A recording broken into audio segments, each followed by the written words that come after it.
अस्सलाम वालेकुम नाजरीन, आप देख रहे हैं INN चैनल। मैं हूं शेख अहमद अली। आज की ख़ास बात में हम देखेंगे कई अहम कौमी और बैनुल अक़वामी ख़बरें। पाकिस्तान की एक अदालत ने साबिक़ वज़ीर-ए-आज़म इमरान खान को तोशाखाना केस में 3 साल कैद की सज़ा सुनाई है, जिसके बाद पुलिस ने उन्हें लाहौर में उनकी रिहाइशगाह ज़मान पार्क से गिरफ्तार कर लिया। रिपोर्ट के मुताबिक सेशन कोर्ट के जज उन्होंने तोशाखाने के तहत सिर्फ साल 2020-21 के गोशवारों में उस वक्त जाहिर किया जब तोशाखाना स्कैंडल अखबारात की जीनत बन चुका था। हफ्ते को तोशाखाना केस की समाअत के दौरान इमरान खान के वकील अदालत में पेश न हुए, जिस पर अदालत ने मोहलत दी कि अगर मुल्जिम के वकील 12 बजे तक पेश न हुए तो केस का फैसला सुनाया जाएगा। अदालत ने वकील की अदम पेशी पर फैसला महफूज किया और दिन के 12:30 बजे ये फैसला सुनाने का ऐलान किया। फैसले की घड़ी आई तो इस मौके पर इमरान खान के वकील ख्वाजा हारिस अदालत में पेश हुए और जज हुमायूं दिलावर को बताया कि वो नेब अदालत में मौजूद थे, इसलिए वो अदालत को कुछ आगाह करना चाहते हैं। ताहम जज हुमायूं दिलावर ने ख्वाजा हारिस की इस्तेदा मुस्तरद करते हुए महफूज करदा फैसला सुना दिया। जैसे ये फैसला आया, इमरान खान का एक वीडियो सोशल मीडिया पर अपलोड करवाया था।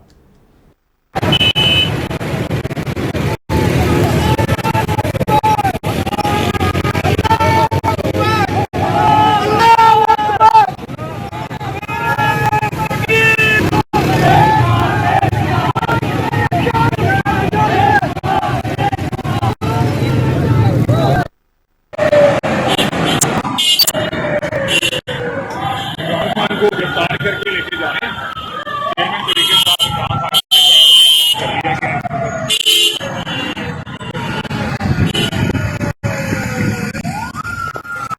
बिस्मिल्लाहिर्रहमानिर्रहीम। इय्याका नअबुदु व इय्याका नस्तईन। मेरे पाकिस्तानियों, जब तक ये पैगाम आप तक पहुंचेगा, मुझे ये अरेस्ट कर चुके होंगे और मैं जेल में होऊंगा, तो मेरी आपसे सिर्फ एक ही रिक्वेस्ट है, अपील है कि आपने घरों में चुप करके नहीं बैठना।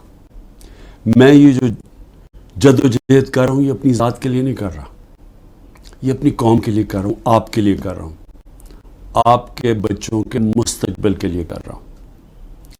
अगर आप अपने हकूक़ के लिए नहीं खड़े होंगे, आप गुलामों की जिंदगी गुजारेंगे।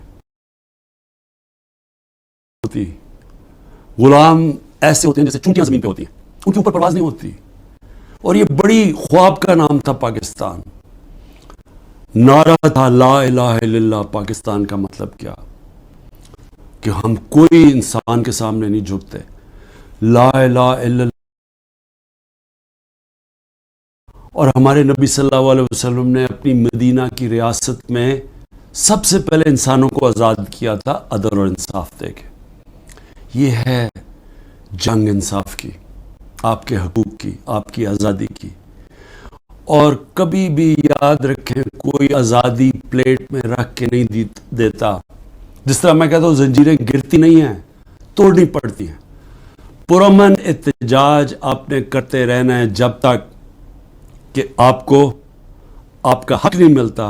और वो सबसे बड़ा फंडामेंटल राइट है, वोट के ज़रिए अपनी हुकूमत मुंतखब करना, ना तो किसी और मुल्क के ऊपर कब्जा करके बैठ जाए जो आज कब्जा करके बैठा हुआ है। शुक्रिया। ज्ञानवापी मस्जिद अहाते में आर्कियोलॉजिकल सर्वे ऑफ इंडिया का सर्वे हफ्ते की सुबह 9 बजे शुरू हुआ। करीब 4 घंटे ये सर्वे चला, फिर 2 घंटे के लिए सर्वे रोका गया।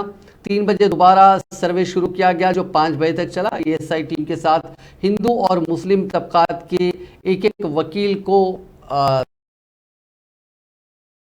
से पहले शुरुआती 4 घंटे के सर्वे में 4 टीमों ने ज्ञानवापी हॉल, तहखाना, वेस्टर्न दीवार, बाहरी दीवार और सेंट्रल के मैप तैयार किए। सर्वे की कार्रवाई जुमेरात से चल रही है। जुमे को सुप्रीम कोर्ट में इस मामले की सुनवाई के दौरान भी 6 घंटे तक सर्वे किया गया था। ESI की 61 मेंबर्स की टीम शाम 5 बजे तक सर्वे करती रही। वजूखाने को छोड़कर पूरे अहाते का सर्वे होना है। सुप्रीम कोर्ट ने जुमे को मुस्लिम पहलू की पिटीशन पर सुनवाई की थी। अदालत ने सर्वे पर रोक लगाने से इनकार कर दिया था। कोर्ट ने कहा था कि हम हाई कोर्ट के अहकाम में से ये पूछा गया था कि एएसआई सर्वे पर एतराज क्या है। आज सर्वे के दौरान मुस्लिम पहलू के वकील मौजूद थे। इंतजामिया कमेटी के वकील मुमताज आहते से बाहर आए। उन्होंने कहा कि अंदर सर्वे चल रहा है, हम मुतमईन हैं। मस्जिद का ताला खोला गया है, मशीनें अंदर मौजूद हैं, लेकिन उनका इस्तेमाल नहीं किया गया। तहखाने को खोलने के लिए कहा गया है, अभी वो बंद है। अब तक सिर्फ चीज़ों को आंखों से देखकर उनकी लिस्ट तैयार की जा रही है। सुप्रीम कोर्ट के ऑर्डर के मुताबिक वहां ना मिट्टी का सैंपल ना कोई पत्थर का टुकड़ा ले सकते हैं। अंदर कमेटी से 2 वकला और एक सेक्रेटरी भी हैं। AIC team sample bag, chart paper, बाल्टी, कुदाल, छाता, केमिकल लेकर अहाते में पहुंची। टीम ने जुम्मे के रोज इस अहाते में मिट्टी का सैंपल भी लिया। मस्जिद गेट के अहम अहाते का ताला खोला जा चुका है। टीम उसके अंदर पहुंची, वहां सर्वे की तैयारी की गई है। सुप्रीम कोर्ट की तरफ से कांग्रेस लीडर राहुल गांधी को मोदी सरने मामले में राहत तो मिल गई है, लेकिन कांग्रेस पार्टी अब इंतजार कर रही है कि लोकसभा स्पीकर कब राहुल गांधी की लोकसभा में वापसी कराते हैं। कांग्रेस की तरफ से फैसले का इंतजार किया जा रहा है और बताया जा रहा है कि अगर पीर या मंगल की दोपहर तक राहुल गांधी की लोकसभा रुकनीयत बहाल नहीं की जाती है तो इस सिलसिले में राहुल के वकीलों की टीम अदालत का दरवाजा खटखटाने की तैयारी कर रही है। दरअसल लोकसभा रुकनीयत बहाली के 2 ही तरीके हैं, या तो स्पीकर उनकी रुकनीयत बहाल करें या फिर पार्टी इसके लिए अदालत का रुख करे।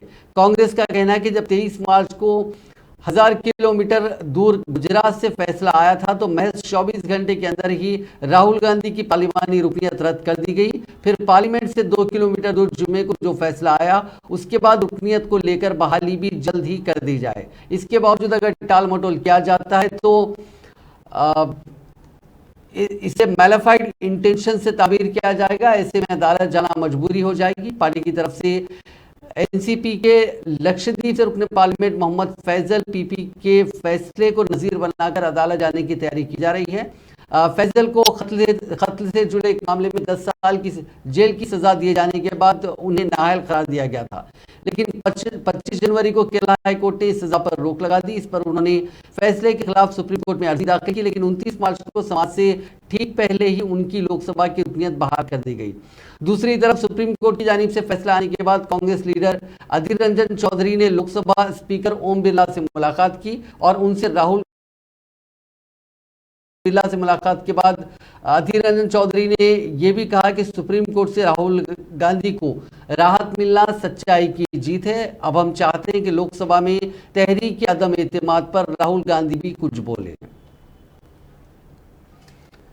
कांग्रेस सदर मल्लिकार्जुन खड़गे आज कर्नाटका पहुंचे थे। वहां एक तकरीब मुनक्किद हुई थी, जिससे खिताब करते हुए उन्होंने कहा कि वज़ीर आज़म नरेंद्र मोदी ने मुल्क की आवाम को सालाना 2 करोड़ नौकरियां देने का जो वादा किया था उसे पूरा करने में वो नाकाम रहे। उन्होंने कहा कि कर्नाटका की कांग्रेस हुकूमत ने आवाम से जितने वादे किए वो सभी वादे पूरे किए गए। वहीं कर्नाटका के वज़ीर आला सिद्धारामैया ने कहा कि कांग्रेस मॉडल एक तरक्की का मॉडल है। आज रियासत में गृह ज्योति नाम की एक नई स्कीम लॉन्च की गई। उन्होंने थे उन सभी पर अमल किया जा रहा है और सभी वादे बहुत जल्द पूरे किए जाएंगे। ಸುಮಾರು 1 ವರ್ಷಕ್ಕೆ ಯುವಕರಿಗೆ 2 ಕೋಟಿ ನೌಕರಿಗಳನ್ನು ಕೊಡ್ತೀನಿ ಅಂತ ಹೇಳಿದ್ರು. 2 ಕೋಟಿ ನೌಕರಿಗಳನ್ನು ಕೊಟ್ಟಿಲ್ಲ. ಆಮೇಲೆ ಅವರು ಹೇಳಿದ್ರು, ನಾನು ಅಧಿಕಾರಕ್ಕೆ ಬಂದ ಮೇಲೆ 15 ಲಕ್ಷ ರೂಪಾಯಿ ಪ್ರತಿ ಕುಟುಂಬಕ್ಕೆ ಕೊಡ್ತೀನಿ ಅಂತ ಹೇಳಿ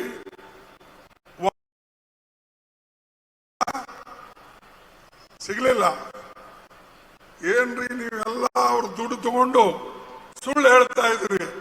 ಒಬ್ಬ ದೇಶದ ಪ್ರಧಾನಮಂತ್ರಿ ಪಾಪ ವಚನ ಕೊಟ್ಟ ಮೇಲೆ ವಚನ ಭ್ರಷ್ಟ ಆಗಕ್ಕೆ ಸಾಧ್ಯನಾ? ಇಲ್ಲ. ಕೊಟ್ಟಿರ್ಬೇಕು ಪಾಪ, ನೀವು ತಗೊಂಡು ಸುಳ್ಳು ಹೇಳ್ತಾ ಇದ್ರಿ ಅಂತ. ಇಲ್ಲದ್ರೆ ಈ ದೇಶದ ಪ್ರಧಾನಮಂತ್ರಿ ಎಲ್ಲ ಕಡೆ ಹೋಗಿ ಹೇಳ್ತಾರೆ, ನಾನು ಅದನ್ನ ಅನುಷ್ಠಾನದಲ್ಲಿ ತಂದಿದ್ದೇನೆ. ನಮ್ಮ ಕರ್ನಾಟಕ ರಾಜ್ಯದ ಸರ್ಕಾರಕ್ಕೆ, ಸಿದ್ದರಾಮಯ್ಯನವರಿಗೆ ಅವರು ಪ್ರತ್ಯಕ್ಷ ಮತ್ತು ಅಪ್ರತ್ಯಕ್ಷವಾಗಿ ಟೀಕೆ ಅನೇಕ ಕಡೆ ಮಾಡಿದ್ದಾರೆ. ಮೊನ್ನೆ ಪೂನಾನಲ್ಲಿ ಮಾಡಿದ್ದಾರೆ. ಎಲ್ಲೆಲ್ಲಿ ಅವರು ಸರ್ಕಾರಿ ಕಾರ್ಯಕ್ರಮಗಳು ಮಾಡ್ತಾರೋ ಅಲ್ಲೆಲ್ಲಿ ಎಲ್ಲ ಕರ್ನಾಟಕ ಹೆಸರೇ ತೋಳ್ತಾರೆ. ಏನ್ರಿ ಕರ್ನಾಟಕ ಇಷ್ಟು ಗ್ಯಾರಂಟಿ ಕೊಟ್ಟಿದ್ದಾರೆ, ಏನ್ ಡೆವಲಪ್ಮೆಂಟ್ ಮಾಡ್ತಾರೆ? ಇದು ಸಾಧ್ಯ ಇಲ್ಲ ಅಂತ ಹೇಳಿ ಎಲ್ಲ ಸರ್ಕಾರ ದಿವಾಳಿ ಎತ್ತು ಹೋಗ್ತದೆ. ಈ ಮಾತನ್ನು ನಾನಲ್ಲ, ಅವರೇ ಒಂದು ಫಂಕ್ಷನ್ ನಲ್ಲಿ ಪೂನಾದಲ್ಲಿ ಗೃಹ ಜ್ಯೋತಿ ಕಾರ್ಯಕ್ರಮಕ್ಕೆ ಮಾನ್ಯ ಖರ್ಗೆಯವರ ಸಮ್ಮುಖದಲ್ಲಿ ಚಾಲನೆಯನ್ನ ಕೊಟ್ಟಿದ್ದೇವೆ. ಈಗಾಗಲೇ ನಮ್ಮ ಎಲ್ಲ ಸ್ನೇಹಿತರುಗಳು ಕೂಡ ಮಾತಾಡದಂತೆ ಚುನಾವಣೆ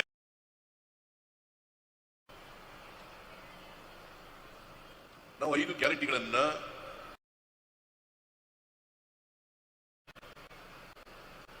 ವಾಗ್ದಾನಗಳ ಮೂಲಕ ಕೊಟ್ಟಿದ್ದು. ಆ ಗ್ಯಾರಂಟಿಗಳಿಗೆ ನಾನು ಮತ್ತು DK ಶಿವಕುಮಾರ್ ನಮ್ಮ ಅಧ್ಯಕ್ಷರು ನಾವಿಬ್ರು ಕೂಡ ರುಜುವು ಮಾಡಿ ಗ್ಯಾರಂಟಿ ಕಾರ್ಡ್ಗಳನ್ನ ಎಲ್ಲ ಕಾರ್ಯಕರ್ತರಿಗೆ ರಾಜ್ಯದಲ್ಲಿ ಹಂಚತಕ್ಕಂಥ ಕೆಲಸವನ್ನ ಮಾಡಿದ್ದು ನಮ್ಮ ಕಾರ್ಯಕರ್ತರು.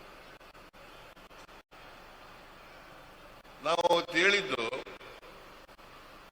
ನಾವು ರುಜುವಾಗ್ತಾ ಇದ್ದೇವೆ.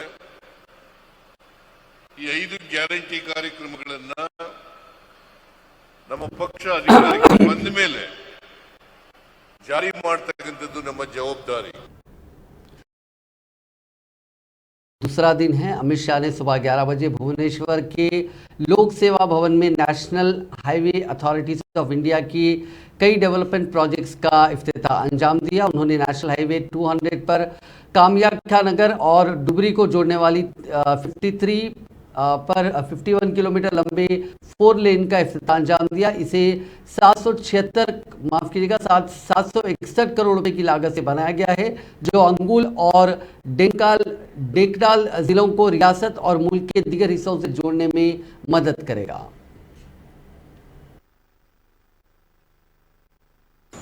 जहां तक ओडिशा का सवाल है, ढेर सारी प्रमुख परियोजना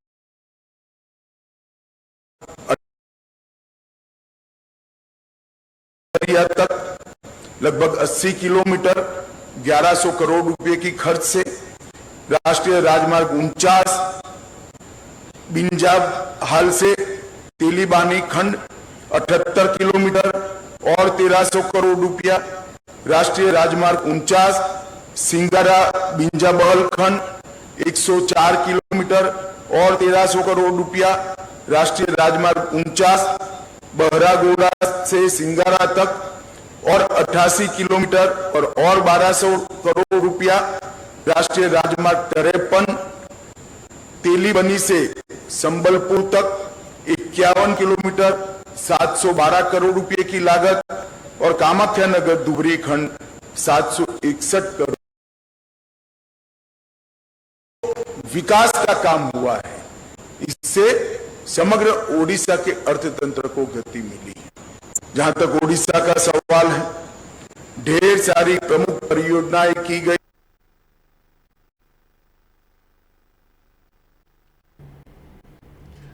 शहरी और दही ओलंपिक्स का इफ्तिताह करने पहुंचे वज़ीर आला अशोक गहलोत ने कहा कि कुछ बच्चे खुदकशी कर रहे हैं, कुछ बच्चे एक दूसरे को मार रहे हैं। ये वाकयात तभी रुक सकते हैं जब वालिदैन का दिल बड़ा हो। आप फर्ज करें कि अगर किसी से मोहब्बत का रिश्ता है, आप अपने वालिदैन को समझाने की कोशिश करें। मीडिया से बात करते हुए गहलोत ने कहा कि आज के नौजवान कल का मुस्तकबिल होंगे। हमारे नौजवान अच्छे साइंसदान, टेक्नोक्रेट, डॉक्टर, इंजीनियर बनेंगे, ऑल इंडिया सर्विसेज में शामिल होंगे, सामाजिक कारकुन बनेंगे।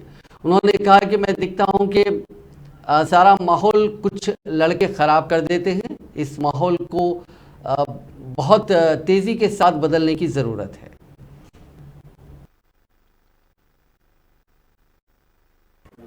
हमारे टेक्नोक्रेट बने, डॉक्टर बने, इंजीनियर बने, ऑल इंडिया सर्विसेज में जाएं, सोशल वर्कर बने।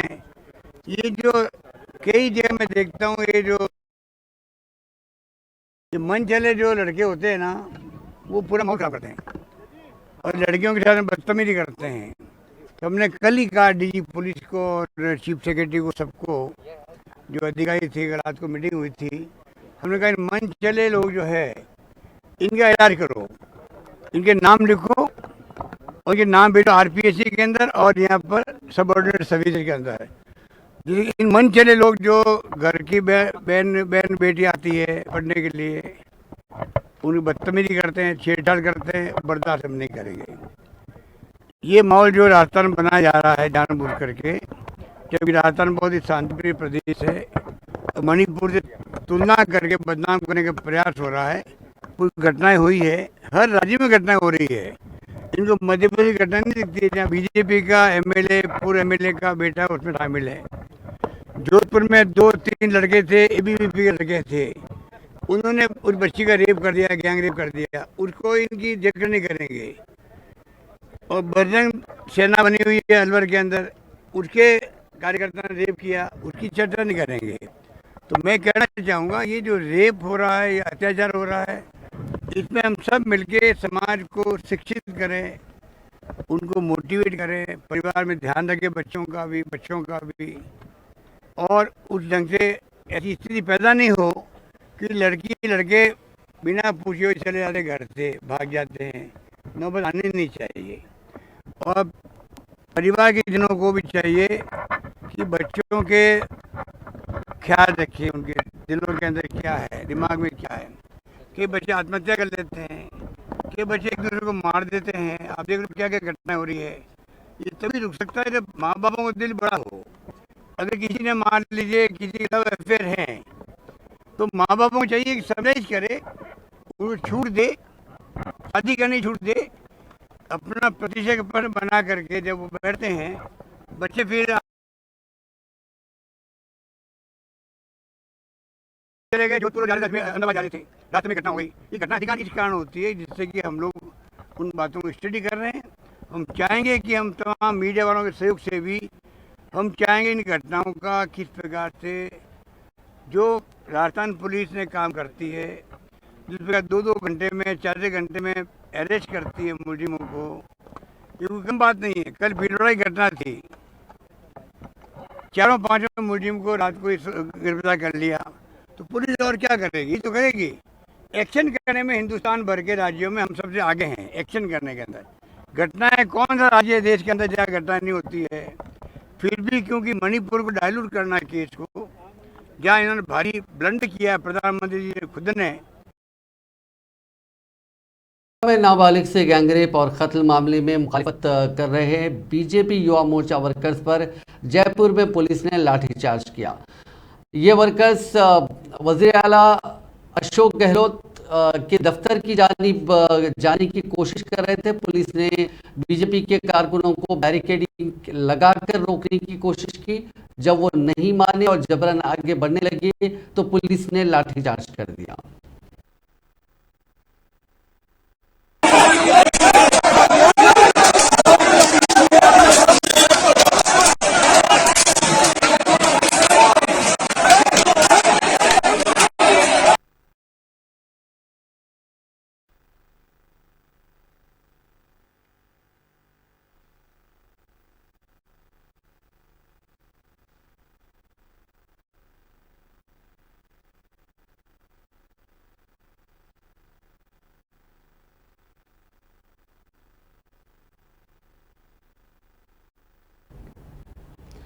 जम्मू कश्मीर के लेफ्टिनेंट गवर्नर मनोज सिन्हा का कहना है कि आर्टिकल 370 की तंसीक के बाद जम्मू कश्मीर में अमन का माहौल साया फिगन हुआ है और सबसे बड़ी तब्दीली ये हुई कि अब आम आदमी अपनी मर्जी से जी रहा है। उन्होंने कहा कि सड़कों पर तशद्दुद खत्म हुआ है और तालीमी इदारों के बंद होने का दौर भी खत्म हुआ है। उनका कहना था कि अरसे दराज के बाद जम्मू कश्मीर के नौजवानों के ख्वाबों को पर लग गए हैं।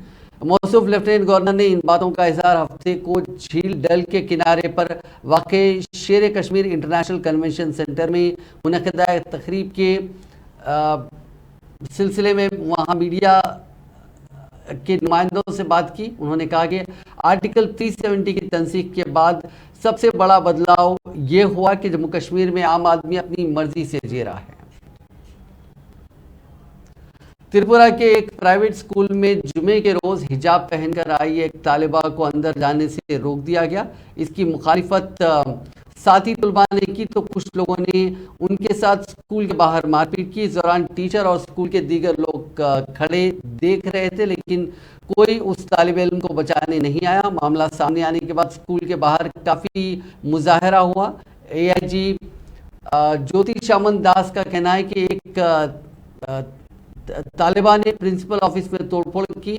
इसके बाद जब वो स्कूल से बाहर निकल रहा था तब विश्व हिंदू परिषद के कुछ लोगों ने उस पर हमला कर दिया। दास ने कहा कि इस मामले को मजहबी तशद्दुद से ना जोड़ें, पुलिस इस पूरे मामले की जांच कर रही है।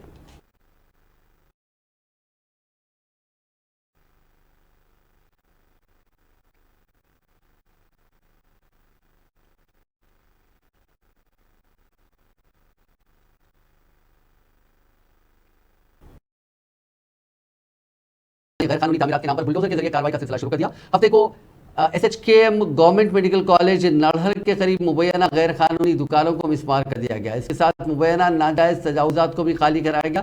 रिपोर्ट के मुताबिक हफ्ते की सुबह 9 इंतजामिया की टीम नड़हर मंदिर के रास्ते में वाक़ अस्पताल के बिल्कुल सामने पहुंची और वहां पर तजावुजात हटाने का काम शुरू किया। शहर में बुलडोजर की मुसलसिल कार्रवाई से इलाके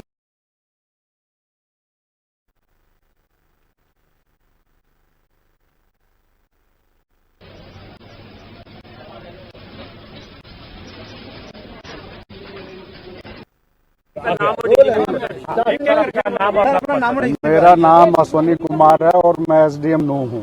ठीक है सर, मैं आपसे जानना चाहूंगा कि ये जो कार्रवाई यहाँ पर की गई है किस मार्फत की गई है और कितनी दुकानों को सर इसमें जुड़े हुआ है? ये आदरणीय मुख्यमंत्री हरियाणा श्री मनोहर लाल जी के आदेशों से कार्रवाई की गई है। ये 2.5 एकड़ में ये इंक्रोचमेंट था और इसमें सारी ये जो भी स्ट्रक्चर थी 45 इसमें पक्की स्ट्रक्चर थी और ये जो अभी लगे हुए हैं उनमें भी इनकी संलिप्तता पाई गई है। इसलिए मनोहर लाल जी के आदेश से हमने प्रशासन ने इन पे कार्रवाई करते हुए इनको जमींदोज कर दिया। मणिपुर में सिक्योरिटी फोर्सेस और मैतेई तबके के बीच पिछले 24 घंटे से झड़प जारी है। इस दौरान 3 लोगों की मौत हो गई। ये पुरतशद्दुद झड़प टेरा, खेंसा, सांगवी, कांगवे और थोरबंग में हुई। ये इलाका कुकी मैतेई के बीच का बॉर्डर है जो बफर जोन कहलाता है। मरने वालों की पहचान कर ली गई है। इनमें एक का नाम जितेन मैतेई 46 उम्र है, यमनू पिशाक मैतेई इनकी उम्र 66 बरस है और युमनम प्रेम कुमार मैतेई इनकी उम्र 39 साल है। ये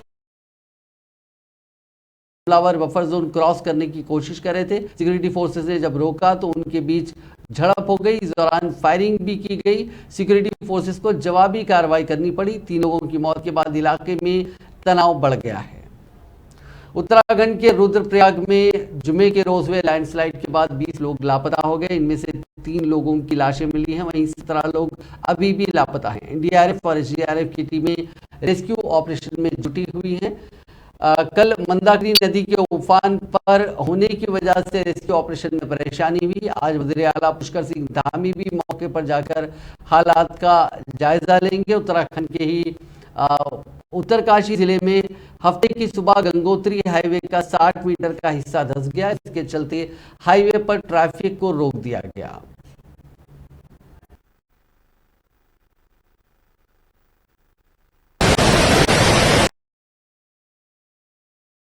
गई गाड़ी, वो चल गई। तो अब क्या करना होगा? कुछ नहीं कर सकता भाई।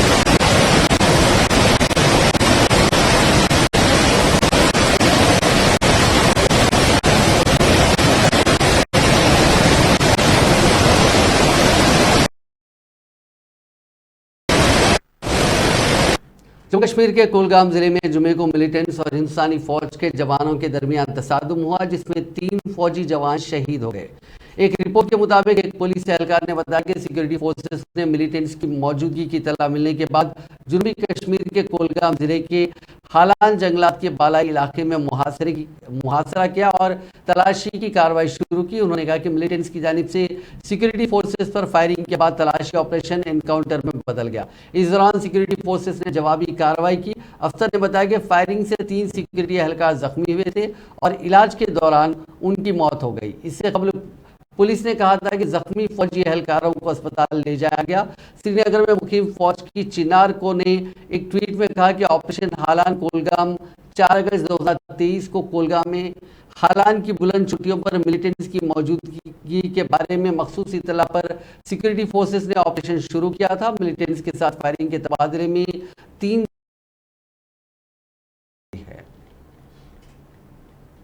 दिल्ली से रांची जा रही इंडिगो फ्लाइट को तकनीकी खराबी के चलते दिल्ली लौटना पड़ा। इंडिगो एयरलाइंस के ओहदेदारों ने बताया कि फ्लाइट नंबर 682172 ने सुबह 7:40 पर उड़ान भरी थी। टेक्निकल प्रॉब्लम के चलते प्लेन को 8:20 पर लौटना पड़ा। इसके बाद मुसाफिरीन के लिए दूसरे एयरक्राफ्ट का इंतजाम किया गया। अमेरिका के न्यूयॉर्क शहर में जुमे के रोज दंगे भड़क गए। लोगों ने ट्रेन तोड़ दिए। इसकी शुरुआत एक यूट्यूबर के बुलावे पर इकट्ठा हुई भीड़ से हुई। दरअसल काई सिनेथ नाम के यूट्यूबर ने लोगों को मुफ्त में प्ले स्टेशन देने का ऐलान किया था। एक रिपोर्ट के मुताबिक यूनियन स्क्वायर पार्क पर 2000 लोगों की भीड़ जुट गई थी। देखते ही देखते वहां झगड़ा और पथराव शुरू हो गया। पुलिस ने काफ़ी मशक्क़त के बाद उस भीड़ पर काबू पाया। हालांकि इस पूरे अमल में कई लोग और कुछ पुलिस एहलकार भी जख्मी हो गए। नाज़रीन, आज की खास बात में बस इतना ही। आपसे कल मुलाकात होगी नई खबरों के साथ। आप देखते रहिए INN चैनल।